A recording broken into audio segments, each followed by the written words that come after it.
인생이 바꿔지기도 합니다. 요즘 같으면 누구를 만나느냐에 따라서 코로나가 걸릴 수 있고 또 안 걸릴 수도 있는데 옛날에 보니까 마스크들을 갖다가 열심히 많이 쓰셔요. 그런데도 코로나는 여전히 많이 지금 번지고 있잖아요. 그래서 그러다 보면 이 마스크 효과가 있는 것인지 없는 것인지 또 그렇게 얘기하는 사람들도 있고, 근데 미국에 가보니까 백신도 안 맞아요. 그리고 마스크도 안 써요. 근데 저희는 미국에 가서 백신을 맞았는데 백신을 맞았다고 상품권 50달러씩을 줬어요.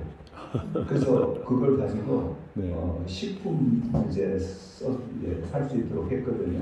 그래도 안 맞아요. 곳곳에서 그냥 무료로 놔준다 해도 맞지 않는 사람들도 많이 있고, 근데 뭐 이유들이 여러 가지 있겠으나, 근데 전파되는 사람들을 보면은 백신을 안 맞은 사람들한테 많이 전파가 돼요. 근데 왜 안 맞으냐면 나름대로 이유가 있어요. 뭐 여러 가지 이유들이 있는데, 그리고 왜 또 마스크를 안 쓰냐? 또 다 이유가 있어요. 마스크를 쓰면 산소 공급이 20%가 줄어들어가지고서 혈액순환에 문제가 생기고 여러 가지 질병이 생긴다고 하는 것이 과학적으로 또 증명이 되니까. 이 특별히 한국 사람 많이 쓰고 있는 KF 그 94 이런 거는요, 산소 공급이 20%가 산소 흡입률이 20%가 줄어들어서 혈액순환에 문제가 생긴다. 그러니까 사람들이 안 써요. 뭐 그런 거 있는데, 그래도 또 어느 주에서는 플로리다 주 같은 경우는 주지사가 백신 맞지 말아라, 마스크 쓰지 말아라, 그리고 백신 맞은 그걸 요구하는 업체가 있으면은 $5,000 벌금을 물리겠다고 했어요. 그러다 보니까 무슨 일이 벌어지냐면 미국에서 코로나 전파율이 가장 높은 주 중에 하나가 플로리다주예요. 그래도 미국 사람들 생각할 때는 코로나를 그렇게 두려워하지 않는 것이 왜 그런가 했더니, 그 하나의 감기 일종인데 뭐 그냥 그렇게도 생각을 참 많이 해요. 어떤 사람은 트럼프 영향이라고 해가지고서 트럼프가 뭐 마스크도 안 쓰고 백신도 맞지 말라 자기가 걸렸잖아요. 그런 것을 이제 나섰으니까. 그래서 그런지 저희는 공화당 지지하는 사람들은 백신을 잘 안 맞더라고요. 뭐 그런 거 있는데 제가 그 말씀 드린 게 아니라 비교가 되잖아요. 백신을 맞은 사람과 안 맞은 사람은 분명히 차이가 있어요. 저는 이제 백신 2번 다 맞고 미국에서 가기 전에 또 가서 또 오기 전에 또 와서 뭔가 그 감염 됐는가 검사를 최소한 4번, 5번 했어요. 다 음성으로 나왔거든요. 그러니까 이제 뭔가 비교가 대상이 있어야 된다. 근데 성경에도 보면 뭘 비교를 참 많이 했어요. 특별히 바울 같은 경우, 바울 서신을 읽다 보면, 바울의 편지를 읽다 보면요, 비교를 아주 잘 해놨어요. 바울 같은 경우는 그 공부를 많이 해서 그런지 모르지만은 무엇을 가르칠 때 비교적인 가르침이 참 많아요.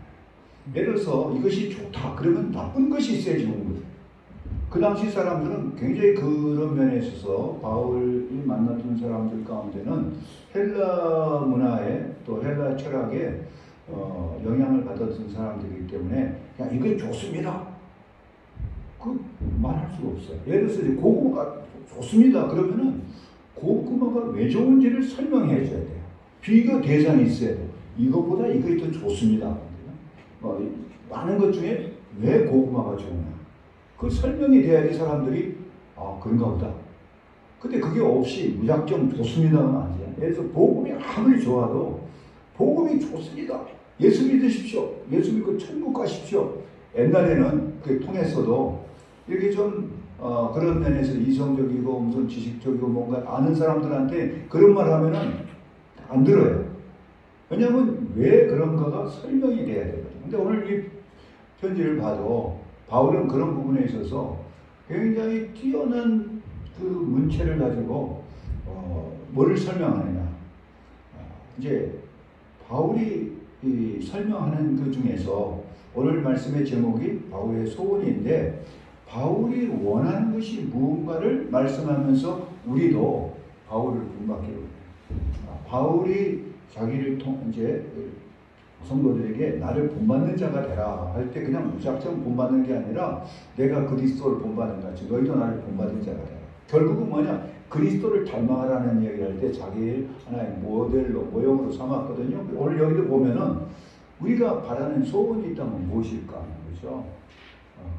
그래서 오늘 저는 이 바울의 소원을 이제 세 가지로 말씀을 드리려고 그러는데, 우리 다 소원이 있어요. 어렸을 때부터 소원들이 다 있을 거고, 특별히 이제 한국문 같은 경우도 또 우리 박성희선 같은 경우도 소원이 다 있단 말이죠. 근데 우리가 그 소원을 어떻게 이루냐 할 때 소원이 뭐냐가 중요해요. 근데 왜 이 소원을 내가 갖게 됐느냐? 이 바울이 이걸 지금 말씀을 하고 있어요. 그걸 보면은 당시 그 빌립보 교회에는 바울이 굉장히 심혈을 기울여서 유럽에 가서 세웠던, 개척했던 교회 중에 첫 번째 교회. 보면 그야말로 빌립보라는 그 성부터 또 빌립보라는 그 도시가 만들어지는 그 과정에서 알렉산더 대왕의 아버지 빌립 그 대왕을 생각하면서 아들 알렉산더가 그 저기를 갖다가 빌립보라고 이렇게 지었던 데이기 때문에 거기는 또마 당시에는 굉장히 중요한 데였어요. 거기에는 이제 로마 그 제국의 장군들 또 혁혁한 공로가 있는 사람들을 로마에다 놔두면 나이 골치 아프니까 이런 사람들을 갖다 어디로 보냈냐면은 하나의 그 전략적으로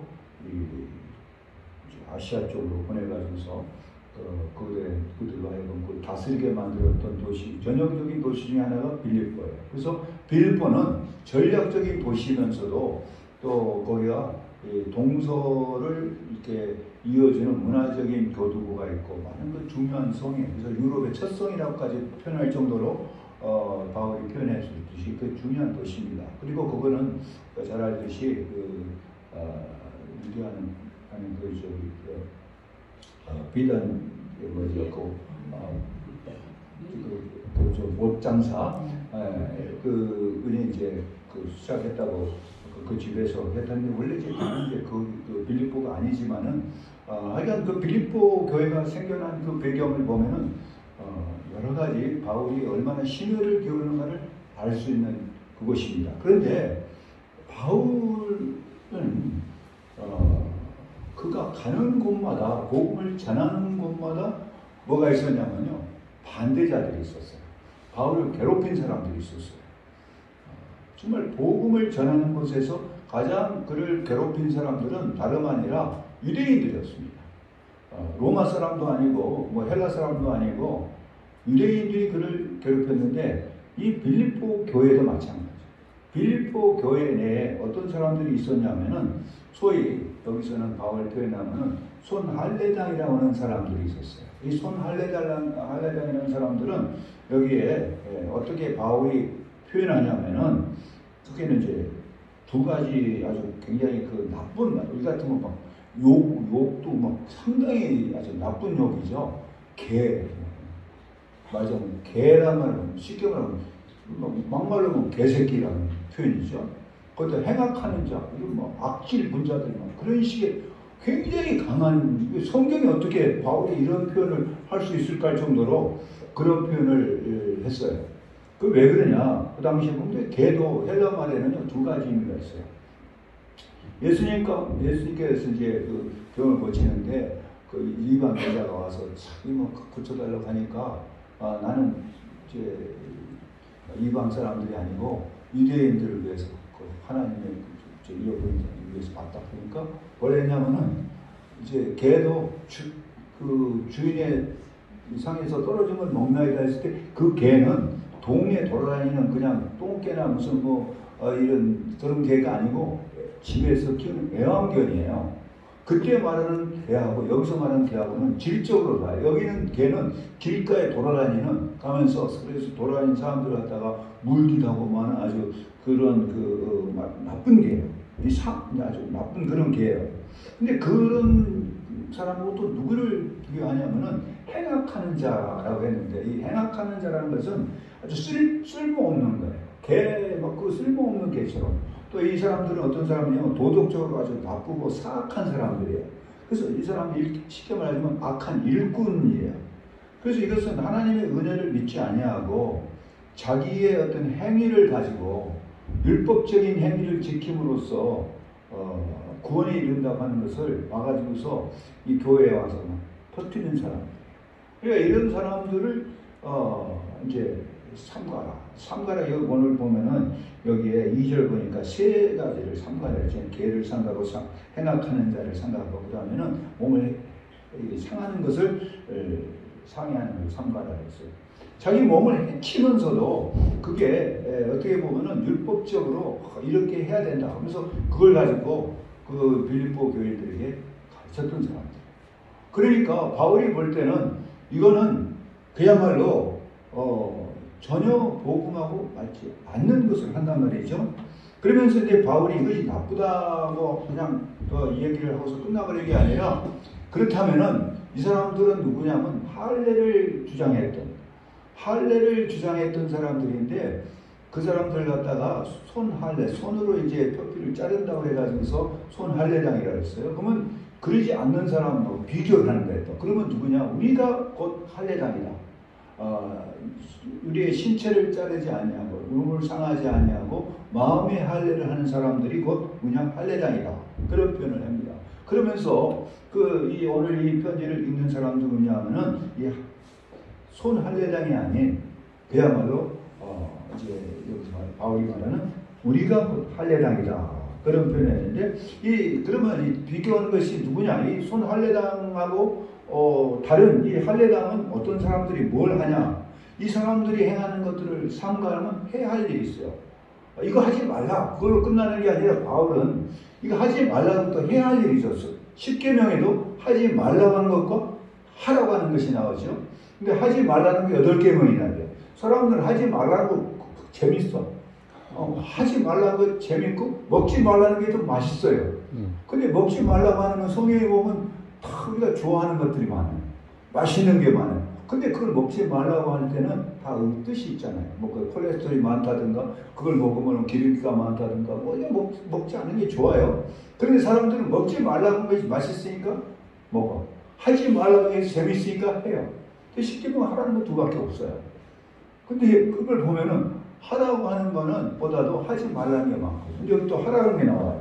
그 마찬가지 바울은 하지 말라고 하는 것뿐만 아니라 하라고 하는 게 나오는데 어떤 게 나오냐? 3절을 보니까 소위 말하자면 이제 거듭난 사람들, 예수를 믿는 사람들, 그래서 할례당이라고 했을 때 우리가 할례당이라 할 때 어떤 사람이냐면은 3절을 보면요 3가지를 보면은 아까 3절 같이 다시 들어가서 읽어보면 뭐랍니까? 하나님의 성령으로 봉사.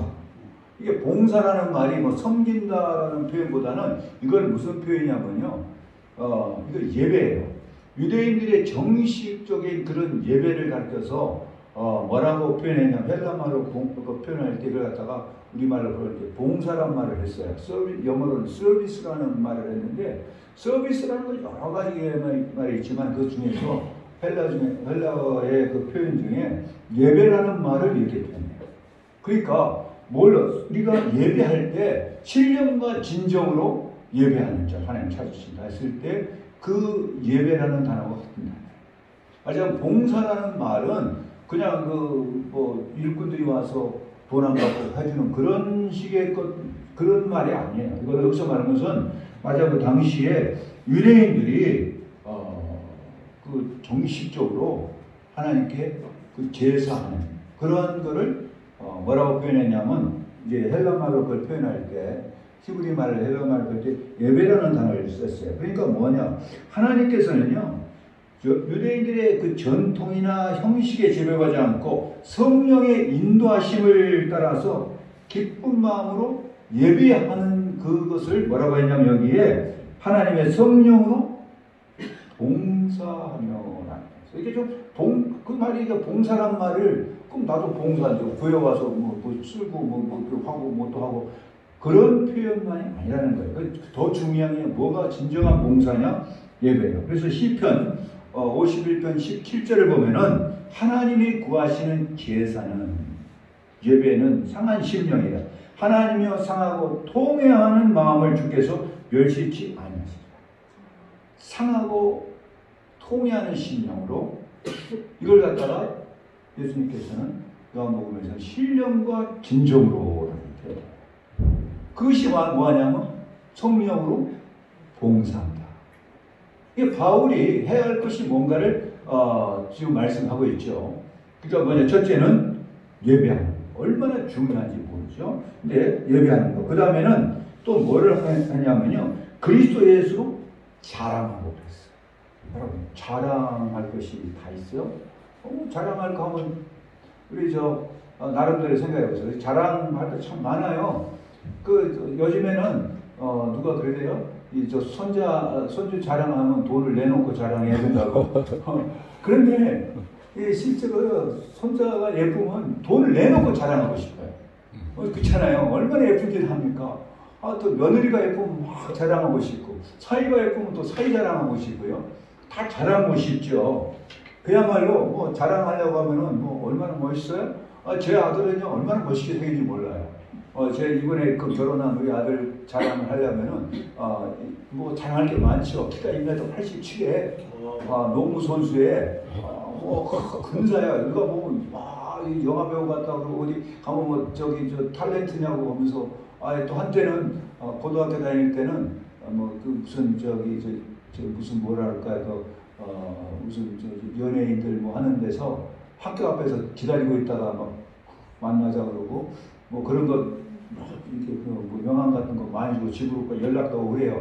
근데 자랑하려고 하면 그런 것뿐만 아니라 자랑할 게 많이 있죠. 뭐 자랑할 거, 근데 뭘 자랑하냐? 우리는 그런 걸 자랑이 아니라 예수를 자랑합니다. 네. 다른 걸 자랑한 거예요. 우리가 그러니까 여기서 뭐냐면 내가 과연 그리스도인인가, 내가 이제 말하자면 건강 그리스도인인가를 보려면은 뭐냐? 첫째가 뭐냐? 내가 신령과 진정 하나님께 예배하느냐, 통회하면서 회개하는 그런 기도가 있나, 예배가 있느냐. 그 다음에는 예수를 내가 자랑하는, 내 자랑거리가 예수님이냐. 나 예수님 외에는 자랑할 것이 없다. 그 다음엔 또 뭡니까? 그 다음에 육체를 신뢰하지 않는다. 여기 육체를 신뢰한다는 것은요, 자신의 어떤 그 세상적인 행위예요. 여기서 말하는 육체라는 말은 당시에 그 헬라적인 표현으로 하면은 육체는 아주 더럽다고 생각했어요. 영어는 깨끗하다면 육체적인 것은 구분했어요. 영육을 구분해서 그런 표현을 했어요. 그래서 육체적인 거는 상당히 세속적이고 좀 안 좋은 걸로 표현을 했습니다. 근데 여기서 말하는 것은요, 자랑이라고 하는 단어는 신약에서는 거의 바울이 독점하시고 했어요.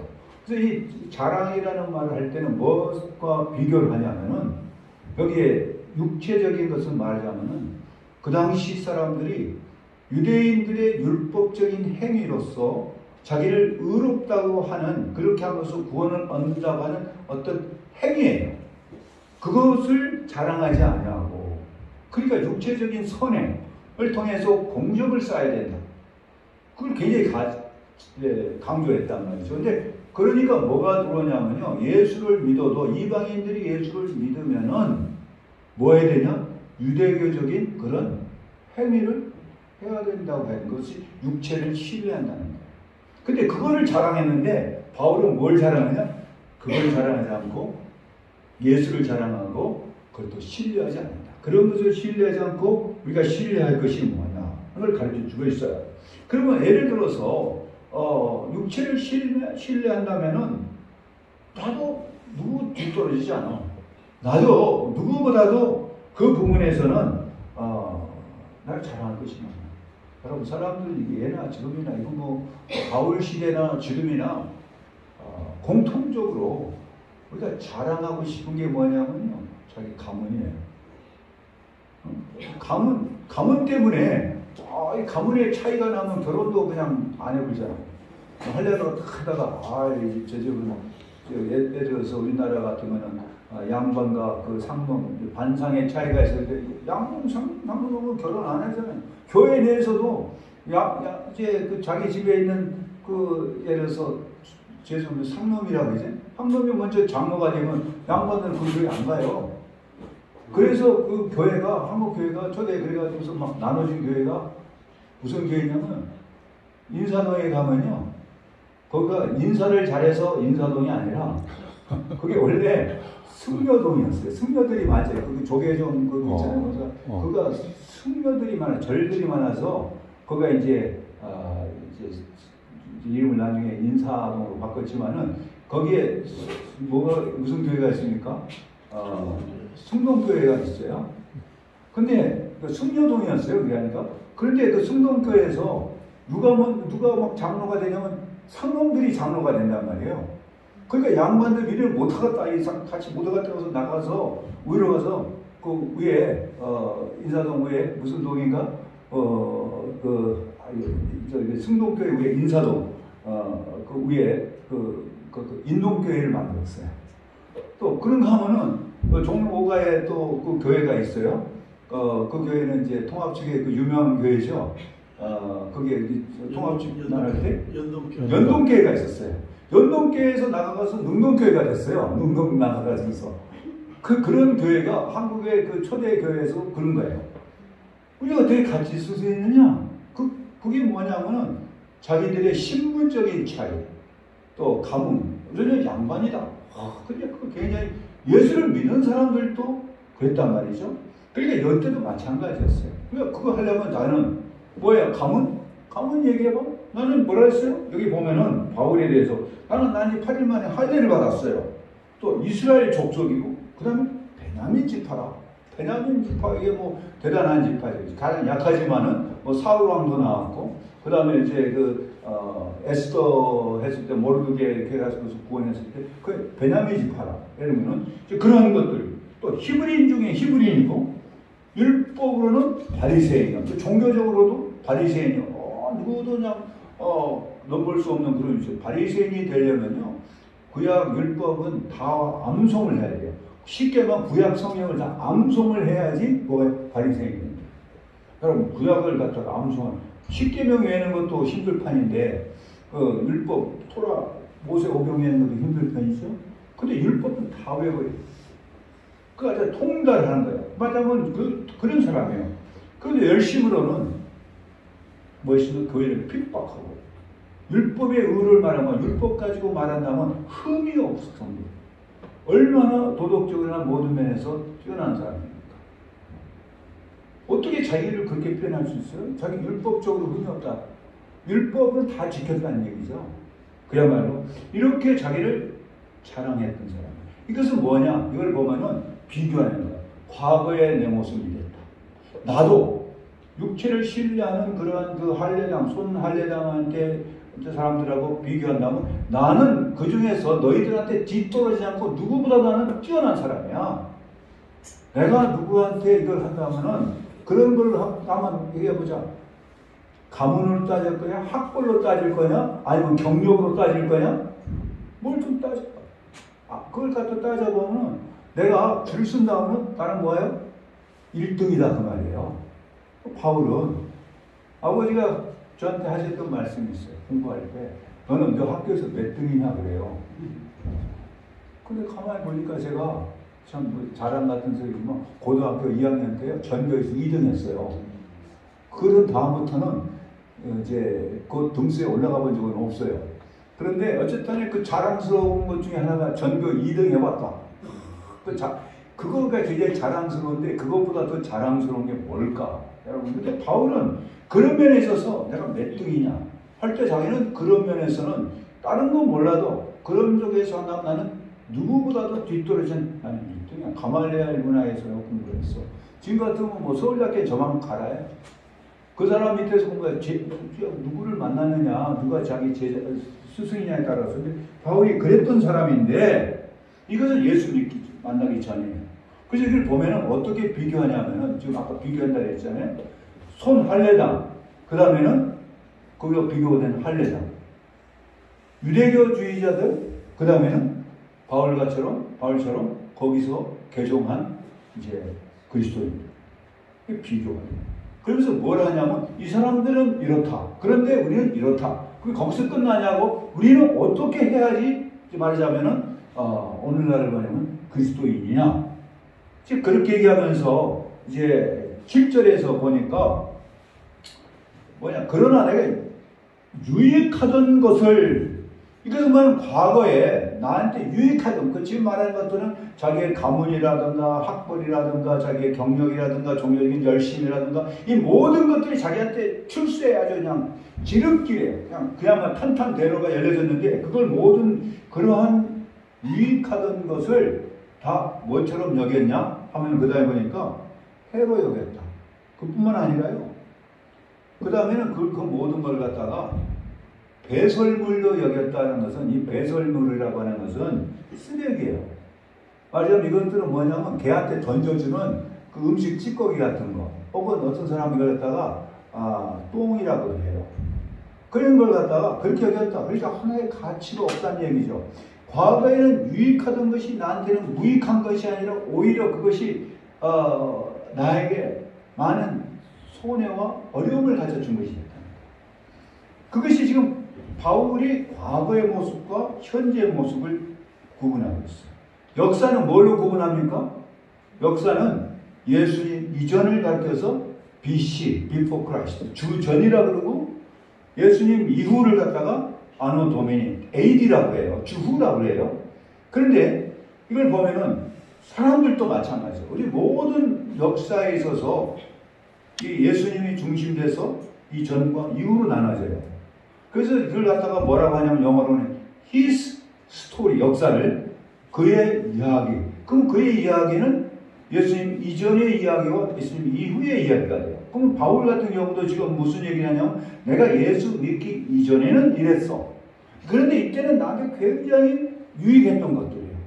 자기의 출세나 그대로 갔더라면은 그야말로 바리새인 되고 그야말로 이제 그쪽에 출세가 다 보장되어 있던 사람인데, 그랬던 것이 이것은 이제 예수님 이전 주전이고, 이후에는 이걸 전부 다 어떻게 하겠냐?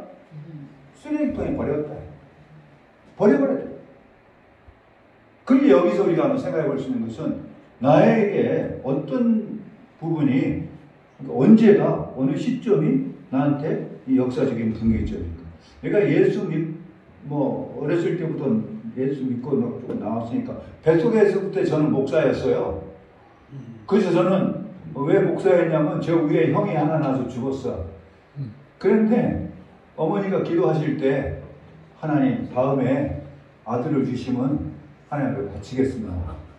저한테 물어보지도 않으시고 그냥 그렇게 먼저 그냥 서약을 하셔버렸어. 그런데 마치 제가 아들로 또 태어나가지고서, 그러니까 저는 태어나기 전부터 그냥 목사예요. 그러니까 어떻게 도망칠 길이 없죠. 그래서 어머니한테 왜 저한테 허락도 없이 이렇게 하셨습니까? 그래서 너가 안 정했으니 내 마음대로 해야지. 이거 어쨌든 간에 이렇게 됐어요. 그러니까 무슨 얘기냐면, 나는 그때부터 났지만은 그렇다고 해서 내가 뱃속부터 그리스찬이다, 그리스도이다 그 말할 수 없어요. 내가 정말 인격적으로 예수님을 만나고 나서 어떻게 변하게 되냐, 어느 순간에. 근데 그게요, 우리한테는 어느 몇 시, 몇 분, 몇 월, 며칠 그거 하기 힘들어요. 우리한테는 날마다 우리의 역사가 과거의 지난 역사가 또 새롭게 시작이 되니까 한 번만 이게 있는 게 아니라 여러 번 나눠질 수 있어요. 어저께까지 이것은 다 지나가고 오늘부터 또 새롭게 이제 뭐가 시작되냐면 주후의 시간이 역사다. 그러니까 어저께까지는 뭐가 될 수 있냐면은 예수 믿기 이전의 모습처럼 될 수 있어요. 그런데 이제부터는 바울도 그런 표현을 하고 있습니다. 내가 이전까지는 그렇게 했는데 지금은 이렇다. 이게 하시는 거예요. 그러면서 이렇게 내가 버린 것은, 이렇게 내가 해로 여기는 그 이유가 뭐냐를 설명하는 거예요. 자, 여기까지가 뭐냐면요, 바울의 서론입니다. 뭐를 말하기 위한 서론이냐면 자기한테 내가 이렇게 된 이유가 뭔가를 설명하기 위한 거예요. 나한테는 한 가지 아니라 세 가지 소원이 있어. 나한테 소원이 있는데 그 소원이 뭐냐면은 바울이 원하는 것이 첫 번째 소원이요, 예수를 아는 거예요. 예수를 아는 것이 얼마나 소중했으면은 이 모든 이전의 것들은 다 배설물로 여기 쓰레기통에다 버릴 정도로 이렇게 했냐 할 때, 여러분 여기다 안다고 하는 거 있잖아요. 이게 교육적인 용어라 할 수 있고 하지만은 아는 것이 우리 말로는 구분이 안 되지만 헬라에는 아는 것이 두 가지로 구분이 되어 있어요. 여러분 박형서 선교사님, 우리 목사님에 대해서 이제 저에 대해서 우리가 서로 알아요. 알아요, 몰라요? 알아요. 알죠. 얼굴도 알지요. 제가 근데 서초동이 아니고 방배동이에요. 잘 모르셨죠? 네, 방배동이에요. 어떤 건 알아도 어느 정도 또 잘못 알 수 있고, 이제 또 어떤 경우가 있냐면, 제가 초등학교를 마치고 아버지하고 같이 전라남도 순천에 제가 초등학교를 나왔거든. 근데 거기서 이제 아버지가 야간 이제 열차를 타고 서울로 올라오시는데 같이 따라 올라오는데 옆에서 앉아서 같이 봅니다. 근데 그때 야간 열차는요, 이거 완행 열차 해가지고서 이제 급행도 못 하시고 야간 그 열차를 타고 옆에서 같이 오는데 앞에 앉았던 분이 이렇게 서로 마주보고 그때 그 버스 기차에. 근데 아버지가 성경을 읽고 계시니까 한참 있다가 교회 나가세요 하고 물어보잖아요. 그렇다 보니까 어느 교회 나가십니까? 그냥 나갑니다. 했더니 이런 얘기 저러니 하더니 그 혹시 차남진 목사라고 아시냐고 그래요. 요즘 이제 최근에 이제 미국에서 나오셔서 아주 순천의 보배 같은 그런 목사님 아시냐고 그랬더니 그 사람이 물어보는 거예요. 그래서 조금 안다고 그랬더니 잘 아세요. 잘 알고 말고요. 그 집에 아들이 5인지 종근이 종신이 종들이 종면이 종문이 이래까지 다 알아.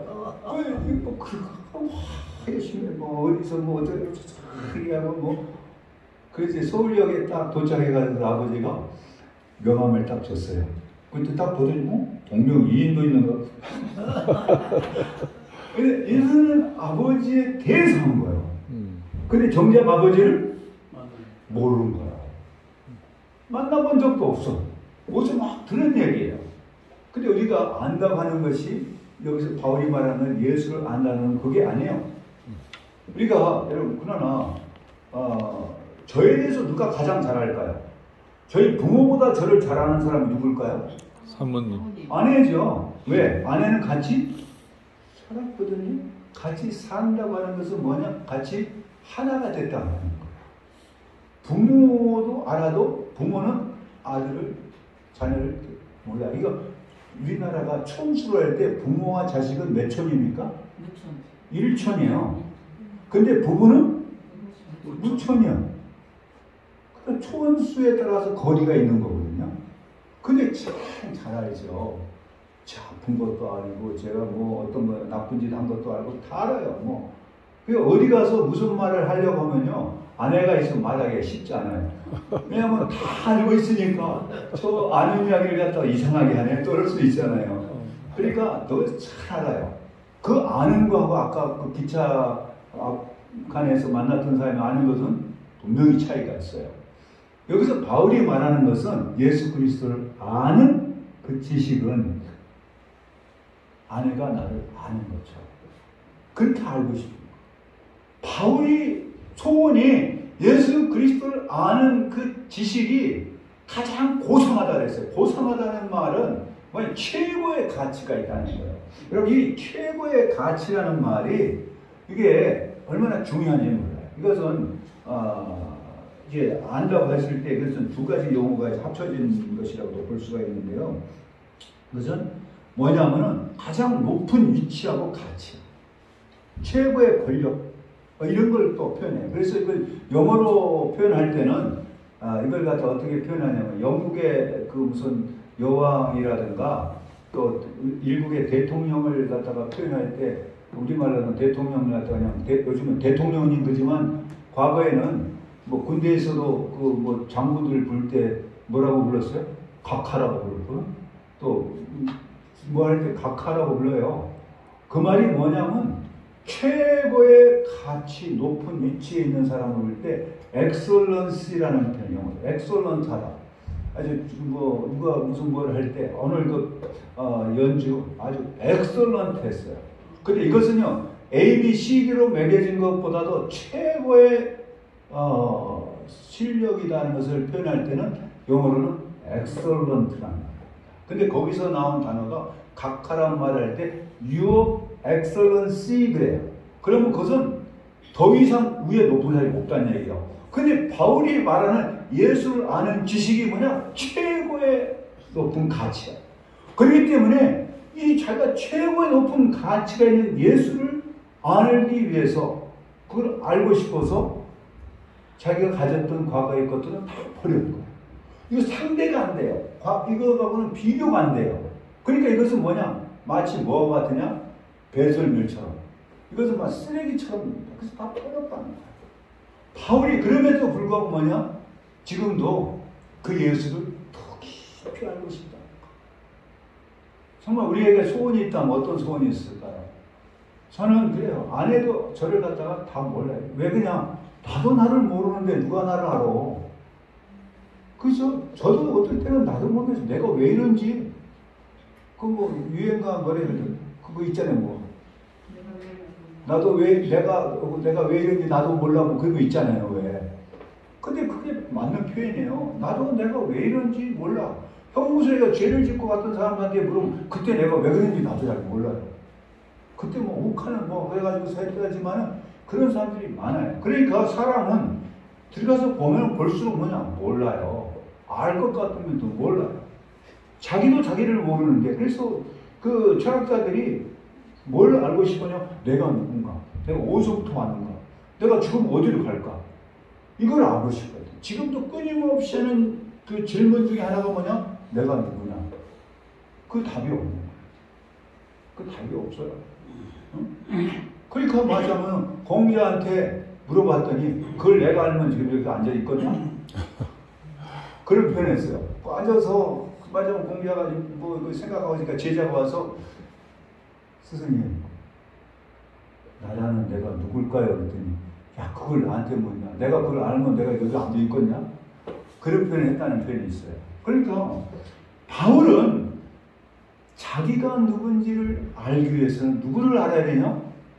예수입니다.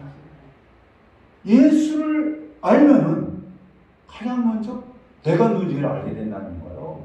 근데 헬라 철학에서는 뭘 했냐면은 소크라테스도 그랬고 플라토도 그렇고 뭘 했냐면 내가 누군지를 알려서 찾아가는 거예요. 내가 누군가를 알려고. 근데 바울은 내가 누구냐를 얘기하기 전에 무슨 얘기하냐? 예수를 그게 최고의 가치가 있다. 그게 첫 번째 그의 소원이었고요. 그 다음에는 이제 이걸 통해서 뭘 얘기해 주냐 우리한테 그거를 예수님을 알기 위해서 우리가 해야 할 일이 있다면은 나의 과거의 찬란한 역사와 찬란한 무슨 나의 무슨 경험이나 모든 걸 갖다가 버려야 된다. 그게 말하자면 단절이 있어야 된다. 그게 쉽지 않아요. 근데 바울도 그 부분에 고민을 많이 했어요. 아직도 나는 여전히 마음속으로는 막 두 가지 법이 싸운다. 하나는 선을 행하고 싶었는데 또 보면 행하고 보니까 안 돼. 그래서 나는 공부한 사람이다. 누가 나를 이 상황에 나를 구원하려? 그 고민했어요. 바울과 그래서 난 죄인 중에 괴수라고 표현했어요. 바울의 표현은요. 우리가 표현할 수 없는 그런 아주 과격한 표현이 참 많아요. 죄인 중에 괴수. 어떻게 자기를 갖다 그렇게 표현할 수 있어요? 그래 이제 그랬을 때 이제 그런 바울이 지금도 뭐라고 하냐면 이 표현을 하는 거예요. 예수 그리스도를 아는 지식이 가장 호상하다. 그래서 두 번째는 왜 그러냐? 왜 이걸 그렇게 알고 싶었냐면요. 이거 보면은 구절에 보니까 그 안에서 발견되라 합니다. 그 안에서 발견되라 합니다. 무슨 얘기냐면 이 말은 바울이 그야말로 자기 자신이 누군가를 알게 돼요. 이 발견되다는 말은 이제 성경에 사용했을 때는요 하나님의 일과 관계가 있어요. 하나님이 하신 일을 보게 하고 알게 하는 거. 그래서 이제 누가복음 24장 2절에 돌이 무덤에서 이렇게 굴려져 나왔잖아요. 그걸 갖다가 보고라고 했어요. 발견되다는 말이 가서 보니까 우리가 가면은 무덤 예수님 무덤에 가면은 이 돌을 옮겨줄 건가? 그런데 이게 옮겨준 것을 보고 이거 하나님이 하시는 거야. 그 하나님 하신 일을 본 거야. 나를 발견한다는 건 그 안에서 나를 발견하는 하나님이 하신 것을 내가 그래서 바울은 나의 나다인 것은 하나님의 은혜로 된 것이라는 걸 발견하게 된 거예요. 그렇기 때문에 예수님을 알고 그게 발견된다. 그런 표현했어요. 그 두 번째는 뭐였냐면요. 11절에 보니까 10절에 보니까 부활의 권능과 그 고난의 참여함을 알고자 하여. 그렇죠? 그거 보면은 10절에 부활의 권능과 그 고난의 참여함을 알고자. 이거 알고자. 그 말했어요. 근데 부활의 권능이라는 게 뭔가? 이거는 바울이 이 말을 사용하신 거는 우리가 죽어서 다시 살아나는 부활만, 예수님의 육체적인 부활, 뭐 이것만을 말한 것이 아니라 예수님의 부활의 권능 그 표현은 예수님이 부활하신 그 권능이 나의 삶 속에서 오늘날에도 계속적으로 역사하는 그걸 보고 싶은 거예요. 무슨 말이냐면 이건 도저히 안 되는 일이에요. 우리의 생각으로는 도저히 안 되는 일인데 이게 뭐냐? 예수님께서 부활하셨을 때 예수님이 그 부활하게 하시는 그 권능 역사가 도대체 무슨 힘으로 이렇게 부활하셨을까? 근데 그 힘이 내 삶 속에 나와 연합이 된다면은 어떤 일이 나한테 벌어지는지 그걸 알고 싶은 거예요. 그래, 부활의 역사는 과거의 역사가 아니고 미래의 역사가 아니라 바울에 의해서 현재 나의 삶 속에서 일어나는 날마다 나의 삶 속에서 나를 부활케 하는 그런 권능으로 내게 임하는 그 하나님의 일을 내가 보고 싶다. 발견이라는 말은 하나님과 연관된 일이에요.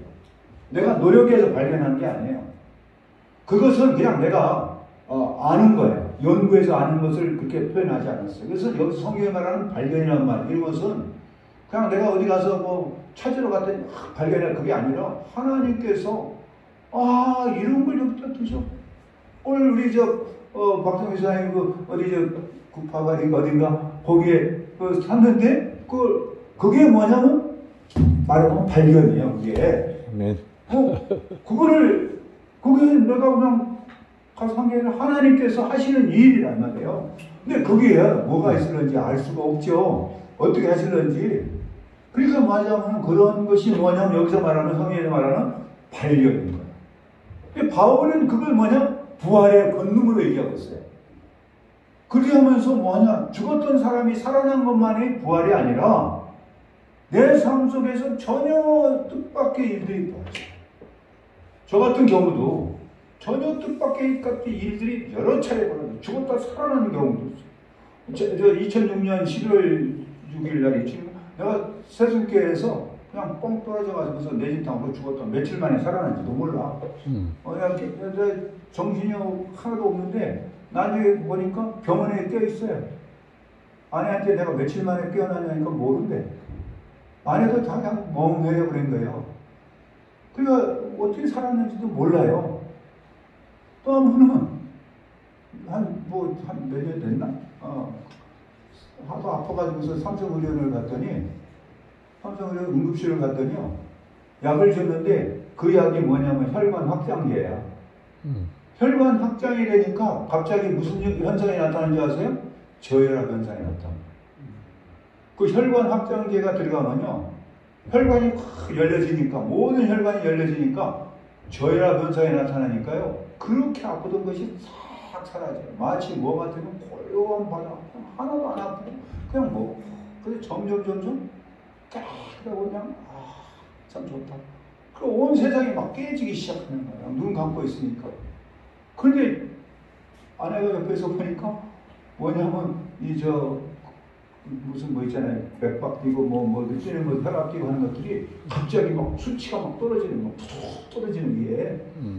그러니까 막 이게 그냥 응급실에 난리가 난 거죠. 막 기계가 막 뺑뺑 울리고 막 그러니까 그러다가 이게 이렇게 뛰던 것이 이렇게 뛰던 거 보면 영화 같은 데 보면죠. 그 다음에 어떻게 돼? 이렇게 하다가 이렇게 확 뛰던 것이 갑자기 이게 가려는 건데 이게 그냥 가면 끝인 거예요. 그때 제가 만일에 병실에서 죽었어. 응급실에 있었으니까 살았죠. 응급실에서 와가지고서 난리가 없었어요. 그때 응급실에서 응급실로 갔어요. 또 응급실 안에서도요, 응급실이 또 있어요. A급 응급 환자가 가는 데가 있고 응급실 내에서도 그게 있더라고요. 그걸 옮겨가지고서 살았지. 만일에 병실에서 있으면 내려오는 순간에 죽었어요.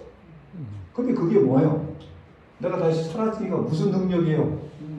부활의 능력이 내게 임한 거예요. 쉽게 말하면 하나님께서 나한테 그걸 살려주셨어요. 제가 그래서 목회하면서 2번 죽을 뻔하다가 살아났어. 그래서 그런 걸 보면은 하나님께서 하시는 일이요, 과거의 일도 아니고 앞으로 미래의 부활만 있는 게, 예수님의 부활이 과거 역사만이 아니고 또 우리가 살아날 일이 미래 일이 아니라 그 일이 언제 일이라고요? 현재. 그래서 바울이 소원이 그거를 지금 내 삶 속에서 그거를 알고 싶어 하는 거예요. 어떻게 해서 내가 이렇게 됐을까? 그게 해서 부활에 이르는 거예요. 여러분의 삶 속에서도 이 부활의 권능이 날마다 여러분의 삶을 새롭게 만드는 하나님의 은혜로 임하시기를 주의 이름으로 축복합니다. 아멘. 그 마지막으로 이제 시간이 좀 갔습니다. 부름의 상이에요. 12절과 14절 보면은 이게 위에서 부르신 부름의 상이 바울의 소원, 그걸 받는 거예요. 근데 그 당시에는 뭐가 있었냐면요, 운동 경기들이 있어요. 스타디움이 있어요. 그 스타디움이란 말이 그 헬라 말이에요. 운동 경기장인데, 그걸 할 때는 그리스의 그 아테네 1회 올림픽 했던 스타디움에 가면은 뭐가 있냐면 표대가 있어요. 표대가 있는데 운동장 그 달리는 데 있어서 표대를 딱 만들어놨어요. 돌로 이렇게 기둥처럼 해놨거든요.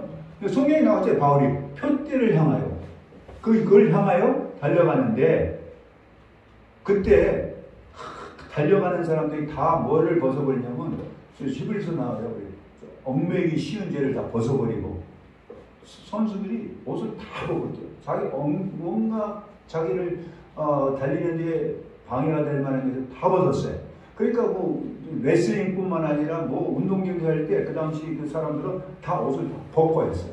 그런 것들 중에 이제 여러 가지 이유가 있어서 다 벗어 달려가는데, 그런데 예를 들어서 달려가는데 뒤에서 이름을 불러요. 내가 막 달려가는데 이제 저기 아내가 여보 하고 부르면은 뒤에 쳐다봐요, 말아요. 근데 또 옆쪽에 관중석에서 막 또 우리 어머니가 있다가 종류라 하고 막 불러요. 그래도 달려가는 선수는 뒤를 봐서도 안 되고 옆을 봐서도 안 되고 뭐만 봐야 돼요? 표대만 보고 달려간다는 거예요. 뭐를 위해서? 왜? 이유는 뭐냐? 상을 받기 위해서. 이게 이제 바울이 말하는 세 번째 이제 그 소원인데, 그게 뭐냐면요, 우리의 삶에 뭐가 있어야 되냐면 그 표대가 있어야 된다는 거예요. 내 삶에 표대가 뭐냐? 위에서 부르신 부름의 상. 근데 위에서 부른다는 얘기 뭐냐면, 그때 당시에 그 상을 누가 주냐면 위에 있는 사람이 그때 뭐 시장이라든가 뭐 그 당시에 뭐 주지사라든가 뭐 하는 그 사람들이 위에 탁 앉아가지고서 승리자 이름을 부르세요. 뭐 올림픽 할 때도 누구 뭐 예를 들어서 이번에 이제 3등 누구, 2등 누구, 뭐 1등 누구 나오라면은 어디로 올라가요? 단 위로 올라가잖아요. 위에서 부르는 그 부름의 상이 위에 단 위로 올라가요. 그 영광스러운 거예요. 그때 뭐를 줬냐면은, 지금은 금, 은, 뭐 동 그러지만 그 당시에는 금은 동이 아니라 운동장에 달리는 사람 하나, 뭐 상 받는 사람 하나예요. 한 사람밖에 못 줬어. 그 사람한테 뭘 줬냐면 월계관을 줬어요. 월계수로 해가지고서 관을 줬는데, 이게 돈의 가치가 월계관, 이게 뭐 얼마 되겠어요? 별로 가지도 않아요. 그런데 문제는 이걸 누가 주느냐 이거야. 그러니까 그걸 받은 사람은 그 다음부터는 완전히 다 오다. 이 뭐 나무 이렇게 그 나무가지 엮여가지고서 씌워주는데 그게 무슨 뭐 귀한 거라고, 그거 자체가 귀한 게 아니에요. 금메달 그거 해도 얼마 됩니까? 메달 그거 해봐야. 그런데 그거보다도 귀한 게 뭡니까? 그 메달을 받았다, 우승했다는 거 아니에요? 그게 바울이 바라는 게 바로 그거예요. 부름의 상. 그럼 그 상이라고 하는 게 누구한테 주느냐? 여러분, 뭐 상을 받기 위해서 바울은 뭐 한다고 했습니까? 달려간다고 했어요. 근데 바울을 보면요, 이게 지금 받은 게 아니에요. 지금 이미 얻었단도 아니에요. 내가 지금 이 바울을 보면요, 이게 자기가 지금 어떻게 도달했다는 것도 아니고 앞으로 가야 할 길이 있어요. 그걸 얘기하는 거예요. 그게 뭐냐, 지금 나는 앞으로 가야 할 길이 여기인데, 가야 할 그 목표가 뭐냐면 그 표대를 향해 간다. 표대를 향하여 가니까 뭐냐, 뒤에 있는 것을 잊어버리고, 뒤에 나의 찰나는 과거, 정말 뒤를 돌아보면 가고 싶지 않아. 제가 미국에서 올 때 뒤를 돌아보니까 가고 싶지 않아요.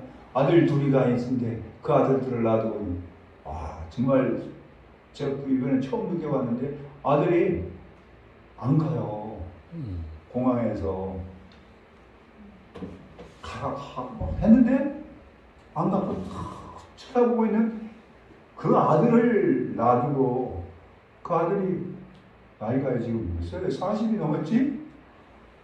40이 넘은 아들을 보는 그 부모의 심정이 놔두고 온다.